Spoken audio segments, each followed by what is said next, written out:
ఓం గురుభ్యో నమః. శ్రీ షణ్ముఖాయ నమః. నల్ల బట్టలు వేసుకుంటే శని వచ్చేస్తుంది, నల్ల బట్టలు వేసుకుంటే అశుభం జరిగిపోతుంది, అసలు నల్ల బట్టలే కొనుక్కోకూడదు, నల్ల బట్టలే వేసుకోకూడదు అని చెప్పి పిల్లలందరినీ కూడా తల్లిదండ్రులు ఇబ్బంది పెడుతున్నారంట. మీకెలా తెలుసండి అని అడుగుతున్నారేమో. కొంతమంది కాలేజ్ పిల్లలు కూడా మన జ్యోతిషాలయాన్ని సంప్రదిస్తూ ఉంటారు కనుక వాళ్ళు తెలియజేస్తున్న విషయం ఏంటంటే, మేడం అసలు ఏ సందర్భంలో బ్లాక్ యూజ్ చేయకూడదో కొంచెం చెప్పండి. మా పెద్దవాళ్ళు అది అర్థం చేసుకొని మాకు ఇష్టమైన బ్లాక్ కలర్‌ని తీసుకోవద్దు అని మమ్మల్ని సతాయించకుండా ఉంటారండి అని చెప్తున్నారు. దానికి పిల్లలకే కాదు పెద్దలకి అందరికీ కూడా ఉన్న సందేహం ఏంటంటే, నలుపు ధరించకూడదు కదా! అశుభం కదా! అని చాలామంది అనుకుంటూ ఉంటారు. కానీ నలుపు కొన్ని సందర్భాల్లో మాత్రమే మనం ధరించుకోకుండా ఉండడం అనేది చాలా మంచిది. ఇప్పుడు ఎవరింటికైనా పెళ్ళిళ్ళకి వెళ్తుంటారు కొంతమంది. అది ఫ్యాషన్ అనుకోని చెప్పి నేను 50,000 పెట్టి పట్టు చీర తీసుకున్నాను, వర్క్ చేయించుకున్నాను, బ్లాక్ కుర్తా వేసుకొని వెళ్తాను. ఇలాంటివన్నీ కూడా శుభకార్యాలు జరిగే సమయంలో నలుపుని తీసుకోకుండా ఉండడం అనేది మంచిదన్నమాట.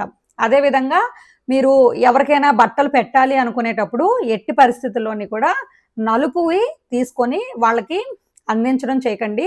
తాంబూలాలు ఇచ్చేటప్పుడు కూడా నల్లని వస్త్రాలు ఇవ్వడం అనేది మంచిది కాదు.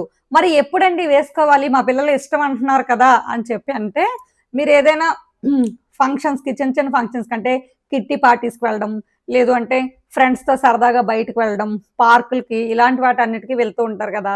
అలాంటి చోటకి వెళ్ళేటప్పుడు నలుపు వేసుకోండి.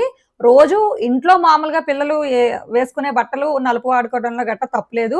పునిస్త్రీలకి ఇచ్చేటప్పుడు, దంపతి తాంబూలాలు ఇచ్చేటప్పుడు, పెద్దవాళ్ళు ఎవరికైనా కూడా వస్త్రాలు పెట్టేటప్పుడు, ఇంటి గృహప్రవేశ నిమిత్తం బట్టలు తీసుకునేటప్పుడు, పెళ్ళిళ్ళు జరిగేటప్పుడు ఇలాంటి వాటిలో నలుపు అనేది మనం ఎవరికీ ఇవ్వకూడదు. వేసుకొని వెళ్ళడం కూడా అలాంటి కార్యక్రమాలకి మంచిది కాదు. అంతేగాని శనొచ్చేసి ఏదో చేసేస్తారు అని చెప్పి అనుకోకండి.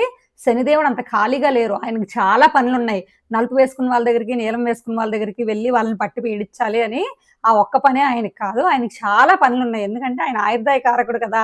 అందరికీ ఆరోగ్యం కూడా బావుండాలి. ఇవన్నీ చూడాలి కదా! అందుకోసం ఏంటంటే ఆయన మనల్ని పట్టుకొని ఏం చేశారు? కంగారు పడిపోవద్దు. నలుపు వేసుకోవాలి అనుకునే వాళ్ళు శుభకార్యాల్లో కాకుండా మిగిలినటువంటి ఫంక్షన్స్‌కి వేసుకొని వెళ్ళండి. ఇలాంటి మరిన్ని వీడియోస్ కోసం శ్రీ శివకామేశ్వరి జ్యోతిష్యాలయం యూట్యూబ్ ఛానల్‌ని సబ్స్క్రైబ్ చేయండి, లైక్ చేయండి, షేర్ చేయండి.